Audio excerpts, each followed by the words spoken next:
Basic शिक्षा मंत्री सतीश चंद्र द्विवेदी से हमारे ब्यूरो चीफ विक्रम सिंह राठौर ने खास बातचीत की है, सुनवाते हैं। मुख्यमंत्री योगी आदित्यनाथ ने आज बेसिक शिक्षा विभाग के 6000 से ज्यादा सहायक अध्यापकों को नियुक्ति पत्र वितरित किया है। एक पारदर्शी प्रक्रिया के तहत पूरी भर्ती हुई है और इस पर हमसे ज्यादा बात करने के लिए उत्तर प्रदेश सरकार की बेसिक शिक्षा मंत्री सतीश द्विवेदी जी मौजूद हैं। सर, एक बड़ी प्रक्रिया आज पूरी हुई है। लंबे समय से लोग इस चीजों को चाह रहे थे, छात्र चाह रहे थे, अभ्यर्थी चाह रहे थे कि इसको पूरा किया जाए। आज 6000 से ज्यादा थर्ड काउंसलिंग में अभ्यर्थियों को आपने नियुक्ति पत्र वितरित किया है, क्या कहेंगे सर? देखिए, जब से प्रदेश में भारतीय जनता पार्टी की योगी सरकार आई है तब से रोजगार की गंगा बह रही है। मिशन रोजगार 2017 से चल रहा है और उसका परिणाम यह है कि एक साल से अधिक कोरोना की विषम परिस्थितियों को झेलने के बावजूद, कोरोना का बहुत ही शानदार सफल प्रबंधन करने के बावजूद प्रदेश की सरकार ने पिछले 4 साल में लगभग 4.25 लाख से अधिक नौजवानों को रोजगार देने का काम किया है। और मुझे इस बात की प्रसन्नता है बेसिक शिक्षा मंत्री होने के नाते कि उसमें से 1.25 लाख से अधिक की संख्या अध्यापकों की है जिनकी भर्ती बेसिक शिक्षा में हुई है। लगातार हम आज स्थिति यह है कि हमारा कोई भी स्कूल शिक्षक विहीन नहीं है।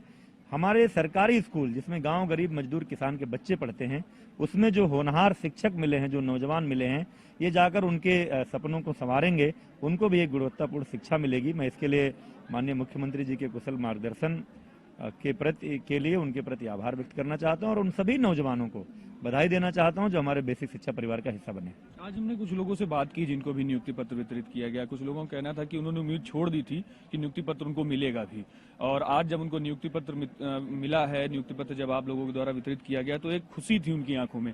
और कुछ छात्र हैं, अभ्यर्थी हैं जो भी सड़कों पर हैं, क्या उनके लिए भी आगे कुछ अभी प्रक्रिया? देखिए, अगस्त 2019 के अगस्त के अंतिम सप्ताह में मुझे इस विभाग की जिम्मेदारी मिली थी और जब मैं आया था तो हमारे सामने सबसे बड़ी चुनौती यही थी कि लगता था कि 69,000 भर्ती प्रक्रिया निरस्त हो जाएगी।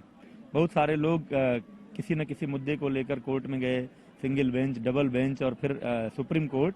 लोगों, इन अभ्यर्थियों को भी लगता था और मुझसे तो जब ये अभ्यर्थी मिलते थे तो कहते थे कि सर आप इतना बस स्पष्ट कर दीजिए कि होगा क्या, हम इसका इंतजार करें या छोड़ दें।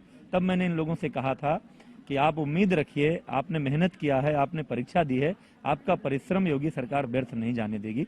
और सर्वोच्च न्यायालय तक हम लोग अपना पक्ष लेकर गए। माननीय सर्वोच्च न्यायालय ने हमारा जो कट ऑफ को लेकर, इन सब को लेकर जो हमारी भर्ती की रणनीति थी उस पर मुहर लगाई और आज मुझे प्रसन्नता है कि जो लोग 2019 से लेकर अब तक इंतजार कर रहे थे उनके सपने पूरे हुए हैं, वो हमारे परिवार का हिस्सा बने हैं।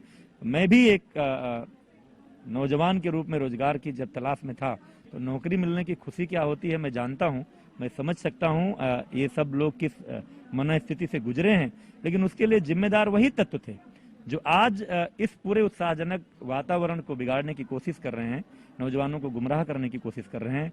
उन्हीं चंदा इकट्ठा करने वाले लोगों के कारण ही ये भर्ती प्रक्रिया पूरी नहीं हो पा रही थी।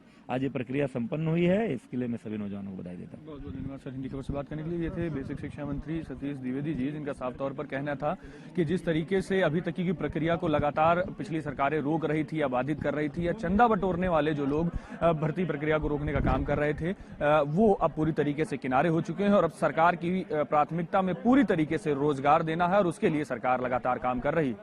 कैमरामैन मनोज के साथ मैं विक्रम राठौर, हिंदी खबर।